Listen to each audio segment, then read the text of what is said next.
찬송으로 오늘 새벽기도 시작하겠습니다. 영혼의 해빈 예수님 가까이 비춰주시고 이 세상 구름 일어나 가리지 않게 하소서. 이 눈에 단자 먹이죠 고요히 주를 그리며 구주의 품에 안기니 한없이 평안합니다. 잠길 때 주여 오셔서 나에게 복을 주시고 주님의 사랑 안에서 언제나 살게 하소서. 아멘.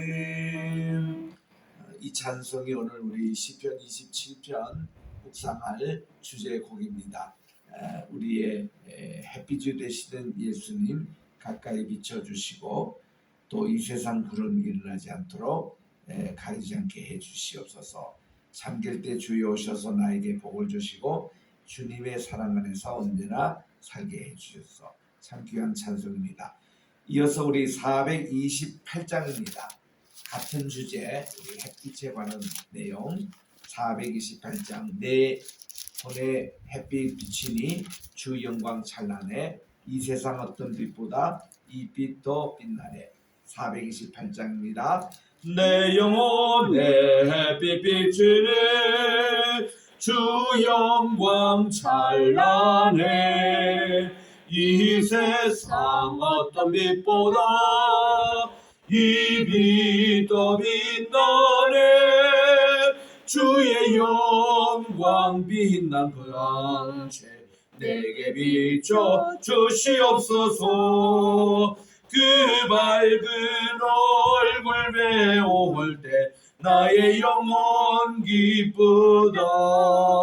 내 영혼에 노래 있으니 주 찬양합니다.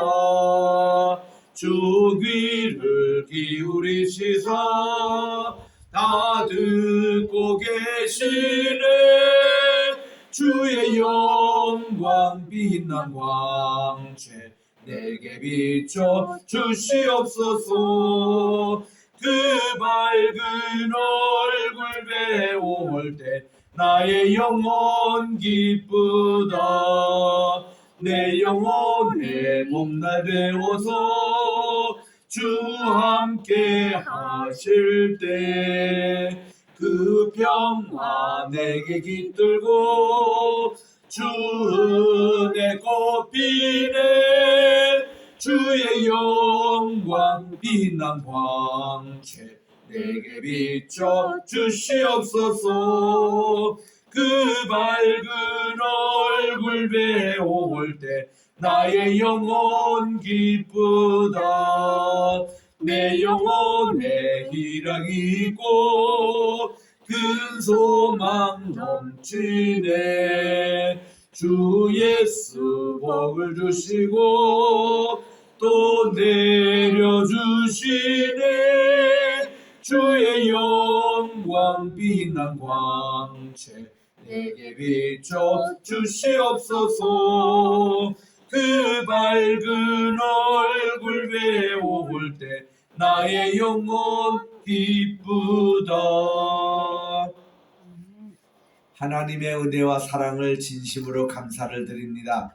지난 간밤에도 주님께서 저희들과 함께 해주시고 좋은 단잠을 허락해 주시고 오늘 또 이날 또 깨는 대로 주님 전에 나와 오늘 또 이 첫 시간을 바치오니 오늘 또 2022년 8월 18일 목요일 이 하루 하나님께서 아침 시간부터 다시 우리 잠자는 시간까지 주님께서 선하신 목자가 되셔서 여호와 로이 하나님께서 오늘도 부족함이 없는 하루를 만들어 주시옵소서. 아멘. 예수님의 이름으로 기도드립니다. 아멘. 오늘은 우리 시편 27편입니다. 시편 27편 제가 1절부터 3절까지 읽을 테니까 여러분들은 4절 한 절만 읽으시기 바랍니다. 4절 다윗의 시 여호와는 나의 빛이요 나의 구원이시니 내가 누구를 두려워하리요 여호와는 내 생명의 능력이시니 내가 누구를 무서워하리요 악인들이 내 살을 먹으려고 내게로 왔으나 나의 대적들 나의 원수들인 그들은 실족하여 넘어졌도다. 군대가 나를 대적하여 진칠지라도 내 마음이 두렵지 아니하며 전쟁이 일어나 나를 치려 할지라도 나는 여호와 여전히 태연하리로다. 시작. 내가 여호와께 바라는 한 가지 일 그것을 구하리니 곧 내가 내 평생에 여호와의 집에 살면서 여호와의 아름다움을 바라보며 그의 성전에서 사모하는 그것이라. 아멘. 오늘은 우리 시편 27편 참 중요한 시편입니다. 우리 시작하는 첫 내용이 하나님이 나의 빛이 되어 그리고 나의 군이라는 말입니다. 빛이라는 것 우리 히브리 말로 오리 my light, 구원이라는 것은 예수의 my salvation 이렇게 시작하면서 우리가 이런 하나님 빛과 구원이 되시는 하나님이 계시기 때문에 우리가 누구를 두려워하겠느냐. 다윗의 정말 평생 신앙 고백 가운데 하나인 것입니다. 제 가까이 유대인 랍비들이 제게 늘 이렇게 묵상 자료도 보내주고 또 유대력에 대해서 이렇게 얘기하고 있습니다. 그런데 지금 이 시즌이 시편 27편을 읽는 시즌이에요. 원래 우리 추석이 예년보다 한 보름 정도 빠릅니다. 9월 9일인가 10일 뭐 이어간이 우리 이번에 추석이잖아요. 그 추석은 항상 우리 성경적으로 말하면 초막절입니다. 초막절이 티실이 이제 이 유대 달력에서 처음 시작하는 것을 티실이라 그러는데 이 종교절기를 얘기합니다. 그게 1일이 창조절이에요. 이거를 로시 하샤나 해서 한 해가 시작되는 그런 절기고 그리고 이제 그로부터 10일 지나면 용키푸르 대속죄일입니다. 그래서 이제 10일이고 그로부터 또 5일이 지나면은 이제 초막절 해서 이제 그렇게 시작되는 1년에 되는데 원래 이 로시 하샤나 이 새해가 시작되는 날이 이 8월 말입니다. 그래서 이 시편 27편은 로시 하샤나와 또 용키푸르를 준비하는 시편 가운데 유명한 시편입니다. 또 이것이 또 이 한 해 내내 읽히는 내용인데 My light, 내 빛이라 여호와께서 내 빛이라는 그 구절 때문에 그렇습니다. 왜냐하면은 태초에 하나님이 천지 만물을 창조하실 때 제일 먼저 하신 말씀이 빛이 있으라 이것입니다. 이게 히브리 말로 예히 오르, 예히 오르, 빛이 있으라. 이거를 영어 번역으로는 Let there be light. 빛이 있었으면 좋겠다. 이거는 명령형이 아니에요. 명령형이라는 것은 어디 있던 것이 나타나라 뭐 이런 뜻이 명령인데 그게 아니고 히브리 이 문법적인 용어로 하면 저시브 폼이라고 이것은 뭔가니 하나님의 마음의 소원형입니다.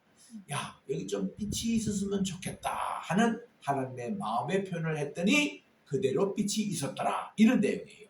여기 오르 바 여기 오르 빛이 있으면 좋겠다 하니 빛이 있었더라 이거예요.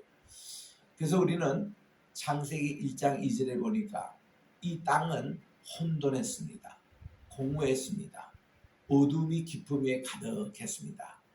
바하아레스 토후바보후 그리고 하호셰크 알프네이 데호 이렇게 히브리어로 나오는데 이 홍고하고 혼돈하고 공허하고 어둠이 가득 차 있는 여기를 한 방에 물려간 것이 빛이 있으라 하니 빛이 탁 나타나니까 이 모든 것이 제압이 된 거예요.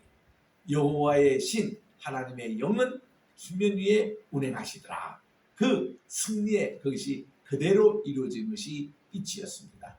그래서 하나님은 빛이시라 하는 신앙 고백이 여기에 나오는 겁니다. 그리고 또 고린도 후서 4장 7절에 보니까 어둠에서 빛이 있으라고 하신 주님께서 우리의 질것을 속에 보배를 주셨는데 예수님을 우리에게 주셨다. 예수님이 우리의 빛이 되는 겁니다. 빛은 한 네 가지가 있어요. 하나님은 빛이시라 하는 것을 신광이라 그렇게 얘기합니다. 이 신광, 하나님의 빛이신데 그래서 이제 이 천사들도 빛의 천군 천사라고 얘기합니다. 하나님의 계신 곳은 다 광채가 있습니다. 빛입니다. 그 자체가. 그리고 두 번째는 원광이라 그러는데 원초적인 빛, 하나님께서 처음에 이 천지 창조하실 때에 창조하신 첫 번째 그 빛입니다. 요게 이제 발광체의 역할을 하는 거예요. 그리고 넷째 날 하나님이 해와 달과 별들을 큰 발광체와 작은 발광체를 하는데 히브리 말로는 우르라고 부릅니다. 그러니까 오르는 빛이고 우르는 발광체를 얘기하는 거예요. 우리 갈대아 우르 할 때 우르라는 말이 그 발광체라는 뜻입니다. 이 발광체라는 것은 스스로 빛을 발휘한다는 뜻이 아니고 그 빛을 비친다는 의미예요. 그러니까 우리 해와 달과 빛은 스스로 빛을 내지 못합니다. 그 빛이 누군가 어느 원초적인 빛에서 받아가지고 이거를 우리에게 비치는 거예요. 특별히 달은 그렇잖아요.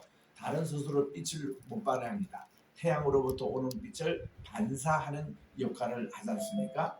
이처럼 우리들도 이사야 60장 1절에 보면 Rise and shine, 일어나라, 빛을 발하라. 그럴 때 발하라는 것이 뭔가니 내가 스스로 빛을 낸다는 뜻이 아니라 하나님의 빛을 받아가지고 잘 반사하는 이런 뜻이거든요. 이게 복음을 전하는 자의 모습인 것입니다.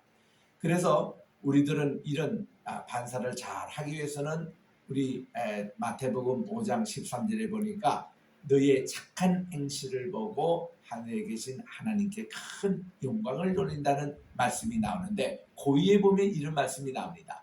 너희는 세상의 빛이라 이래요. 하나님의 빛을 받아가지고 세상에 반사하고 비치는 것은 우리 사명이라는 겁니다.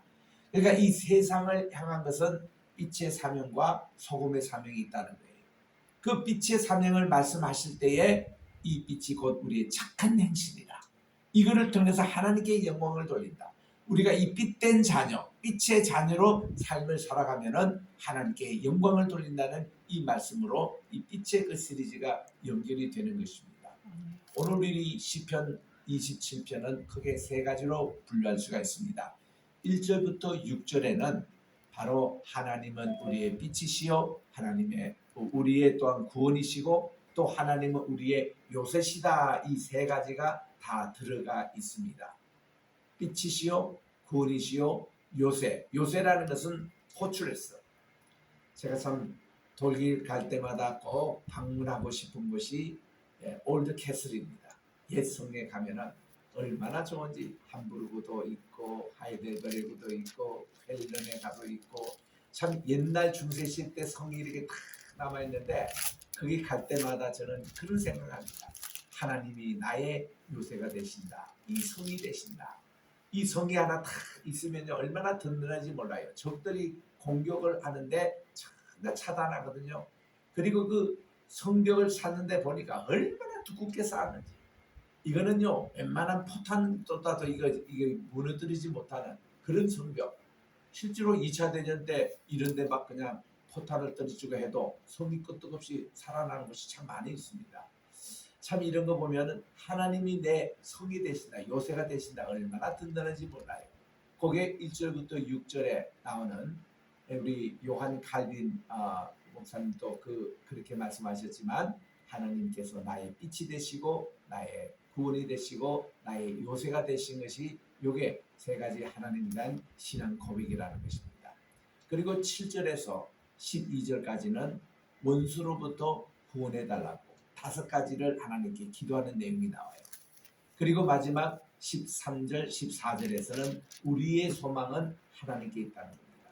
하나님께 우리는 모든 것을 바치면 하나님만 기다리자는 거죠.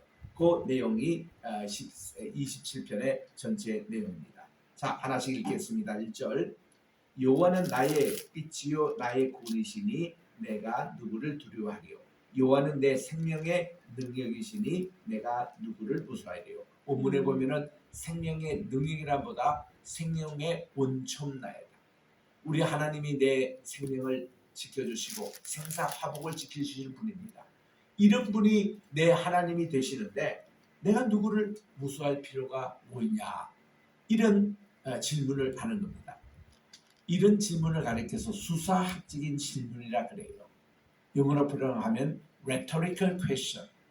우리는 때로는 우리가 어떤 변호사의 변론에서도 나오지만 판사 또 검사 이런 분들도 rhetorical question을 많이 사용하시지만은 그 상대방에게 제압을 할 때에 이런 질문을 던져요. 야, 내가 누구를 무서워했냐? 내가 누구를 두려워하느냐? 하나님이 내 빛과 하나님이 내 구원이 되시고 하나님이 나의 요새가 되시는데 내가 누구를 무시하냐 이거야. 2절에 아주 아픈 추억을 얘기합니다. 악인들이 내 살을 먹으려고 내게로 달려왔으나, 이것은요 다윗이 어릴 때에 골리앗 장군을 대항해서 싸웠잖아요. 근데 골리앗이 이런 얘기합니다. 야, 너 조그마한 애가 막대기 들고 너 뭐하는 짓이냐?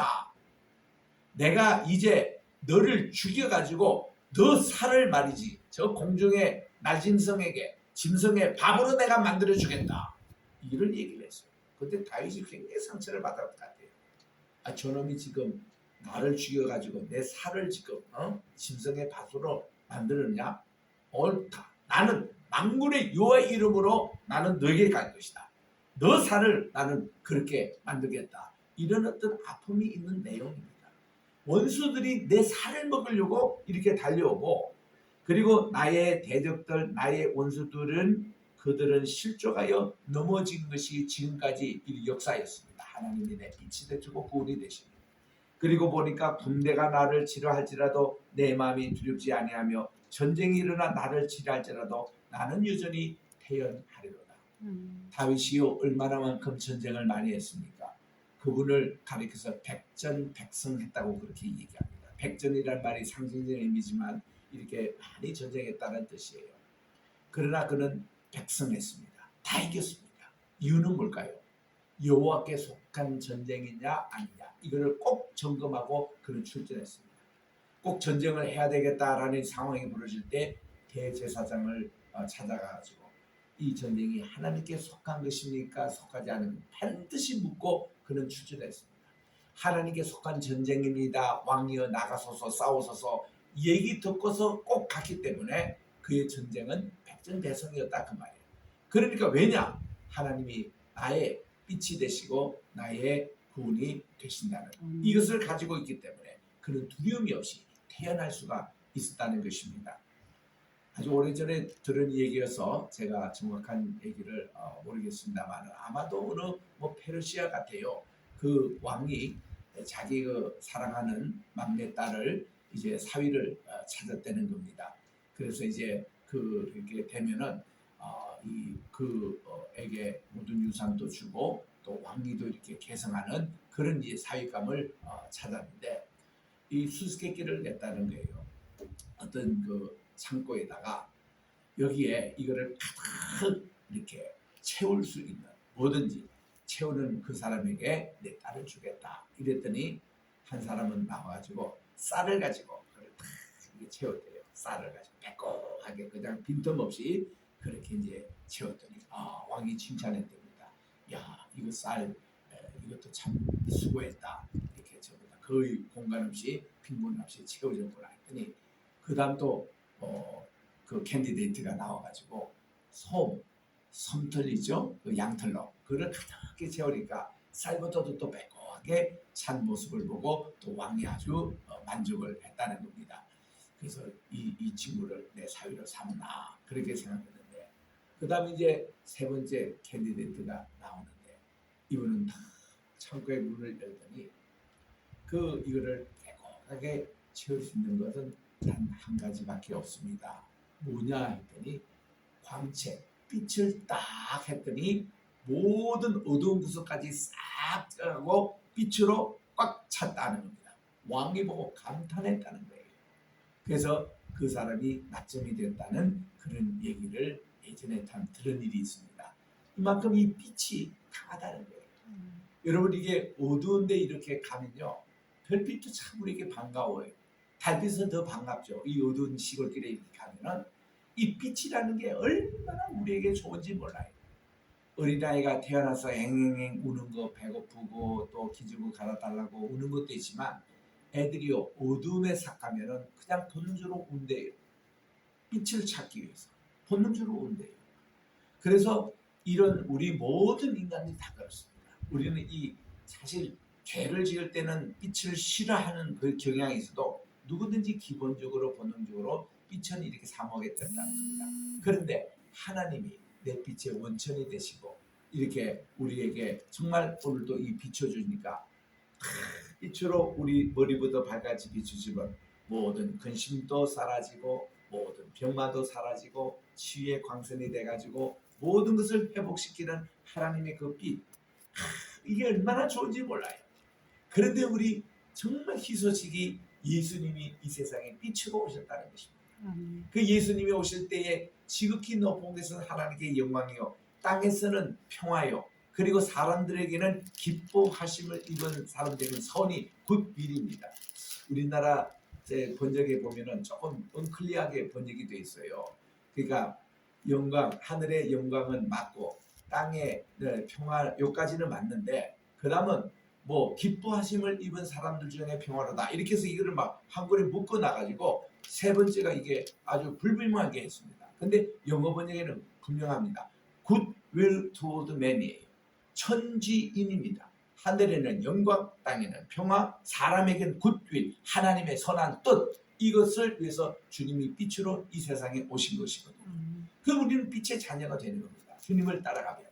그래서 우리가 이런 내용들을 볼 때에 때로 우리가 우리 하나님이 나의 빛이 되신다 신앙 고백 속에는 우리의 모든 두려움도 모든 슬픔도 모든 스트레스도 다 한꺼번에 사라지고 모든 병마조차 사라져서 우리 주님은 내가 치라는 광선으로 우리에게 찾아오시잖아요. 얼마나 감사한지 표현도 모릅니다.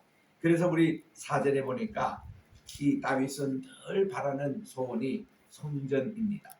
내가 여호와께 바라는 한 가지를 구하리니 그것은 곧 내가 내 평생에 여호와의 집에 살면서 여호와의 아름다움을 바라보며 그의 성전에서 사모하는 것이라. 아까 요새라는 얘기를 했습니다만 다윗에게 요새는 하나님의 성전이었습니다. 하나님의 성전에 가면 마음이 평안하고 하나님께 예배를 드릴 수 있고 찬송이 있고 정말 이 성전에 대한 중심한 그 신앙이 너무나도 그게 좋습니다. 그러니까 이 성전의 내용이 우리 어제도 읽었던 26편에도 거기 나오잖아요. 26편의 6절에 여호와여 내가 무죄함으로 소를 씻고 주의 제단에 두루 다니며 8절에 여호와여 내가 주께서 계신 집과 주의 영광이 머무는 곳을 사랑하오며 12절에 내 발이 평탄한 데서 싸우니 무리 가운데 회중 가운데 성전에서 여호와를 송축하리라. 이렇게 26절에 성전을 사모하는 이것과 또 오늘 읽은 이제 4절에 있는 이 말씀 성전의 내용과 또 내일 읽을 28절에도 보시기 바랍니다. 28절에도 보면은 2절에 보니까 내가 주의 지성소를 향하여 나의 손을 들고 주께 부르짖을 때에 나의 간구하는 소리를 들으소서. 아예 28절은요, 이 발표는 지성소에까지 들어가서 기도하는 내용이 여기 적혀 있는 거예요. 그러니까 이 전부 다 성령 중심한 내용. 그리고 29편에는 하나님의 소리가 주제입니다. 하나님의 소리. 이게 다 뭔가 음악과 관련된 내용이에요. 찬양과 관련된 내용입니다. 그래서 우리 성전 예배에서도 가장 키포인트가 찬양이었어요. 다윗에게는. 그래서 이 찬양을 사랑하는 이 다윗을 하나님이 내 마음에 합한 자라고 말씀해 주셨습니다. 그래서 그에게 나의 뜻을 다 이룬다고 했는데 그 원에 보면은 마음에 합한 자가 뭔가니 하나님을 찬양함으로 예배를 드리는 자입니다. 그래서 우리 예배 시간에 이 찬양이 얼마나 중요하다는 거. 그 교회는 예배에 찬양이 굉장히 그 찬양하는 분들을 스포트하고 하는 내용들을 우리 어제도 친교 시간에 대화를 나눴습니다만은 굉장히 이게 중요한 내용입니다.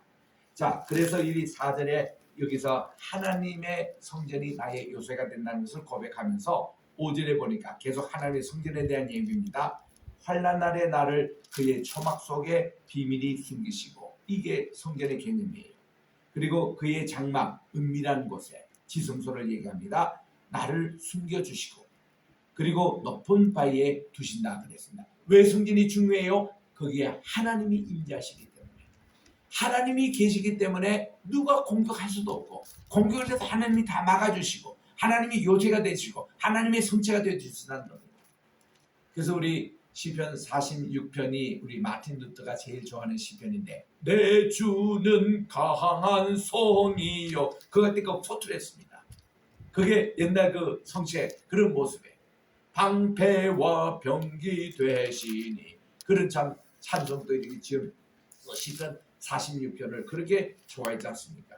6절에 갑니다. 이제 내가 내 머리를 나를 둘러싼 내 원수 위에 들리리니 내가 그의 장막에서 즐거운 제사를 드리고, 원수의 장막에서 이렇게 하나님께 예배를 드리고 노래하며 찬양이잖아요.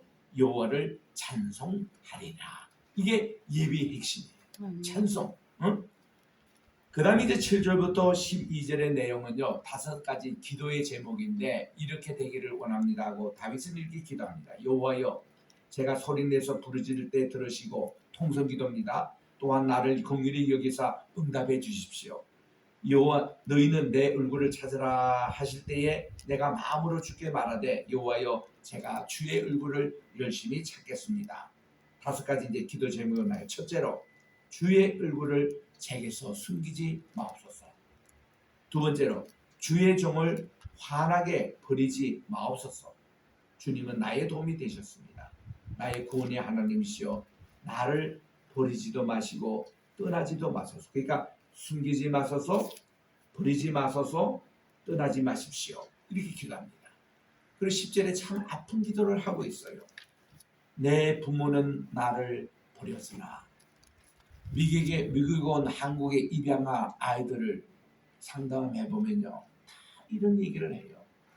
6.25 때 내 부모는 나를 버렸어. 미군이 나를 주워가지고 미국까지 들여서 입양했습니다.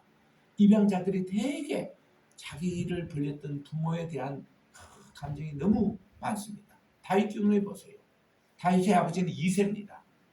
이 다윗이 이렇게 고생하고 도망제 생활을 하는데 아버지가 한 번도 자기에게 와서 밥을 사준다든가 거기에 와서 위로했다든가 이런 말이 없어요.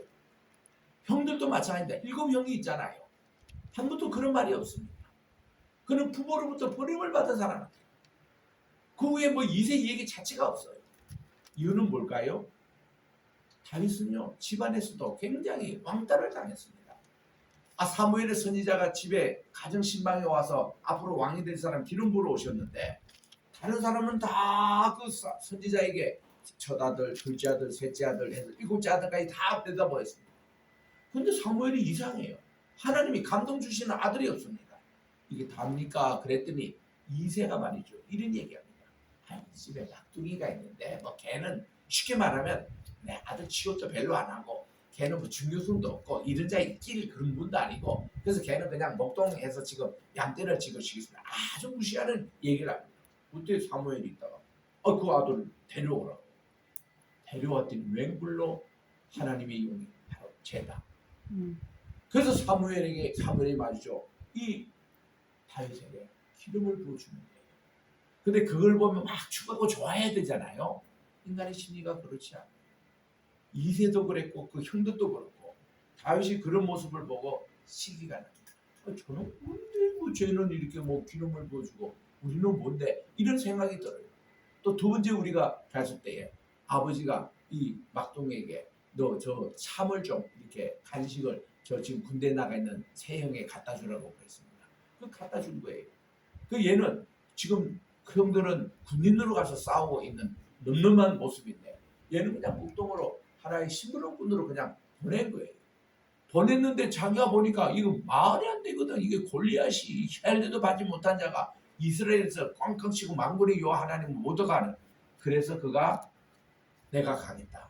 그럴 때에 이 형들이 막 막았어요. 막 저주까지 했습니다. 너만 막띵 말이야. 그 양떼나 치지 왜 이거제 와가지고 그러느냐. 이런 걸 볼 때 자기가 골리앗 싸우고 이기고 장군이 되고 승승장 될 때에 이 가족들이 왕따를 시키고 아버지는 그걸 찾아오시다. 그 여기서 지금 고백하잖아. 내 부모도 나를 버렸습니다. 그리고 여호와는 나를 영접해 주십시오. 하나님이 나를 아들로 삼아 주시다는 거예요. 하나님이 내 부모가 됐다는 겁니다. 11절에 여호와여 주의 도를 제게 가르치시고 내 원수를 생각하셔서 평강의 길로만 인도해 주십시오. 그래서 다섯 번째 기도 내용의 12절에 내 생명을 절대로 대적에게 맡기지 마십시오. 위정자와 악을 통하는 자가 일어나 나를 치려하는데 절대로 맡기지 마십시오. 다섯 가지 하나님께 탄원의 기도를 드리고 있습니다. 마지막 13절 14절 이것은 소망을 하나님께 둔다는 겁니다. 내가 산자들의 땅에서 여호와의 선하심을 보게 될 줄은 확실히 믿습니다. 너는 여호와를 기다리고 바라라. 강하고 담대하며 하나님만을 기다리라. 그러면 하나님이 우리의 빛과 우리의 구원과 우리의 요소가 될 줄 확실히 믿는다는 신앙으로 이 시편 27편이 끝나고 있습니다. 오늘도 이 시편 말씀대로 햇빛을 받는 우리 모두가 되시기를 주의 이름으로 축원합니다. 기도하겠습니다. 하나님의 은혜와 사랑을 감사합니다. 오늘도 시편 27편을 통해서 여호와가 나의 빛이 되시고 구원이 되시고 우리의 요새가 되신다는 이 내용들을 꼭 기억하고 오늘도 주님 앞에 간절히 기도할 때에 다윗의 심정을 가지고 우리의 원수